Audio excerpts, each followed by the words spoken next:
ऋषिकेश बेद्रेला उच्च न्यायालयात जामीन.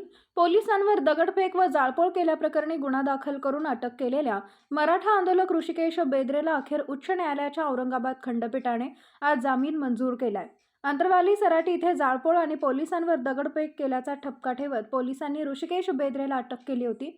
शिवाय त्याच्याकडे गावठी पिस्टल सापडल्याचा देखील आरोप करण्यात आला होता. अंतरवाली सराटी इथे मराठा आंदोलक आणि पोलीस यांच्यात झालेल्या बाचाबाचीनंतर आंदोलकांवर लाठी हल्ला करण्यात आला होता. त्यानंतर या घटनेचे राज्यभरात पडसाद उमटले होते. याच प्रकरणात पोलिसांवर दगडफेक आणि जाळपोळ केल्याप्रकरणी मनोज जरांगे पाटील यांचे साथीदार ऋषिकेश बेद्रे यांच्या विरुद्ध गुन्हा दाखल करून त्यांना अटक करण्यात आली होती. सुरुवातीला न्यायालयीन कोठडी आणि नंतर पोलीस कोठडीत त्यांना सुनावण्यात आली होती. अखेर या प्रकरणात मुंबई उच्च न्यायालयाच्या औरंगाबाद खंडपीठाने आज ऋषिकेश बेद्रे यांचा जामीन अर्ज मंजूर केलाय. याबाबत विशाल कदम या वकिलांनी माहिती दिली आहे. आंतरवली सराटी येथे मराठा आंदोलकांवरती शांततेत चाललेल्या आंदोलनावर पोलिसांनी लाठीचार्ज करून अश्रू धुळाचा त्या ठिकाणी प्रयोग केला व आंदोलकांवरच गुन्हे दाखल केले.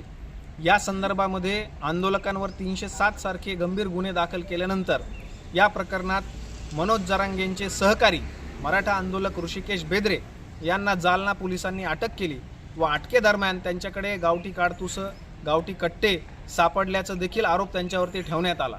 त्यानंतर सत्र न्यायालयाने सदरील जामीन अर्ज नामंजूर केला व संपूर्ण राज्यातील ओबीसी नेतृत्वाच्या दबावाखाली, ज्यामध्ये भुजबळ साहेब असतील तसेच राणे साहेब असतील, यांनी विधानसभेमध्ये देखील गदारोळ माजवला होता व आंदोलन बदनाम करण्याचं षडयंत्र रचलेलं होतं. अशा परिस्थितीमध्ये माननीय मुंबई उच्च न्यायालयाच्या औरंगाबाद खंडपीठानं आज ऋषिकेश बेद्रे यांचा जामीन अर्ज मंजूर केलेला आहे व न्यायालयाच्या समोर ही वस्तुस्थिती आज आम्ही आणून दाखवली की मुख्यमंत्र्यांनी सर्व गुन्हे मागे घेण्यात येतील असे सांगितलेले होते, मात्र त्यांनी अद्यापपर्यंत कुठलेही गुन्हे वापस घेतले नाही. उपमुख्यमंत्र्यांनी या संदर्भात माफी मागितली होती.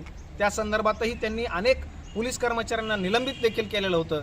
मात्र फक्त आणि फक्त मराठा आंदोलन बदनाम करण्याच्या उद्देशानं ऋषिकेश बेद्रे यांची अटक करण्यात आलेली असून त्यांच्यावरती अनेक खोटे गुन्हे दाखल करण्यात आलेले आहेत. या संदर्भात न्यायालयानं त्यांना जामीन दिलेली आहे. ही मराठा समाजासाठी व मराठा आंदोलनकर्त्यांसाठी आनंदाची बाब आहे व आता इथून पुढे हे आंदोलन तीव्र स्वरूपामध्ये होईल अशी आम्हाला सर्वांना अपेक्षा आहे. धन्यवाद.